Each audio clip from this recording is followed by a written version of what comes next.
Po do thotë që nga data 13 janar dhe deri më sot kur ka filluar dita e 15 në qendrën numërime dhe të rezultateve është duke vazhduar zbatimi i dy vendimeve të Komisionit Qendror të Zgjedhjeve, vendimi i datës 13 janar për rinumërimin e 914 vendvotimeve dhe ai i datës 19 janar për rinumërimin edhe të 1643 vendvotime, pra që në përgjithësi do të thotë kemi të bëjmë me rinumërimin e të gjitha vendvotimeve 2557 në të cilat është zhvilluar procesi i rregullës zgjedhore më 28 dhjetor. A deri në këtë kohë që flasim, numri i vendvotimeve që janë rinumëruar, pra kur shënon dita pak pas mesditës, atëherë numri i vendvotimeve që janë rinumëruar deri më tani është më shumë se 75% dhe sigurisht se këto të dhëna do të ndryshojnë deri në orën 16 kur do të përfundoj orari punës për ndrimin e parë i cili ka filluar në orën 8 mëngjesit. Fillimisht procesi i rinumërimit i cili ka filluar me datë 13 janar dhe deri më sot është duke vazhduar sipas planifikimeve të Komisionit Qendror të Zgjedhjeve. Në përgjithësi këto në qendrën e numërimit dhe të rezultateve janë 76 ekipe numërimi të cilat pra që angazhohen gjatë gjithë ditës duke filluar nga ora 8 e mëngjesit deri në mesnatë, sipas planifikimeve dhe dinamikës që është duke zhvilluar të në QNR, atëherë Komisioni Qendror i Zgjedhjeve planifikon që procesi i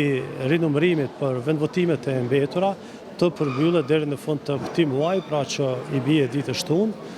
dhe pastaj KQZ sigurisht se do të jetë i gatshëm për të bërë shpalljen e rezultatit përfundimtar të këtyre zgjedhjeve. Pra në përgjithësi planifikimi i KQZ-s është që deri në fund të këtij muaji të përmbyll rinumërimin e të gjitha vendvotimeve të mbetura. Fillimisht, pas shpalljes së rezultatit përfundimtar, në fillim të muajit shkurt, Komisioni Qendror i Zgjedhjeve planifikon që të shpallë rezultatin përfundimtar të zgjedhjeve të parakohshme. Shpallja e rezultatit nuk nënkupton përfundimin e procesit zgjedhor apo certifikimin e rezultatit të zgjedhjeve, sepse sipas ligjit për zgjedhjet e përgjithshme subjektet politike dhe kandidatët kanë të drejtë që të paraqesin ankesat e tyre ndaj këtij rezultati fillimisht në panelin zgjedhor për ankesa dhe parashtresa dhe pastaj palët mund të ankohen edhe në Gjykatën Supreme nëse janë të pakënaqura me vendimin e panelit zgjedhor. Pra, Komisioni Qendror i Zgjedhjeve duhet të presë të kalojnë këto afate kohore para se të bëj procedime tjera. Pra me pak fjalë, pas shpalljes së rezultatit përfundimtar, subjektet politike dhe kandidatët kanë të drejtë të paraqesin ankesat e tyre në PZAP dhe pastaj çështja mund të shkojë deri në Gjykatën Supreme. A jemi të vetëdijshëm se procesi i rinumërimit heq dilema sa i përket këtij rezultatit, megjithatë është në të drejtën e subjekteve politike që të paraqesin ankesat e tyre ndaj rezultatit të shpallur nga ana e KQZ-s dhe është gjithashtu obligim ligjor për KQZ-n që të presë kohën e paraqitjes së këtyre ankesave, trajtimin e tyre nga ana e institucioneve përkatëse, vendimmarrje lidhur me këto ankesa,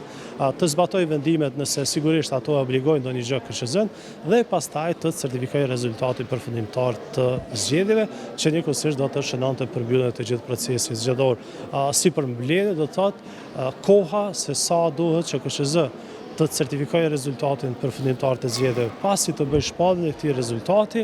varet krejtësisht nga ankesat e cilat mund të paraqiten ndaj rezultatit përfundimtar fillimisht në PZAP dhe eventualisht në Gjykatën Supreme. Pastaj natyra e vendimeve që do të dalin nga këto institucione,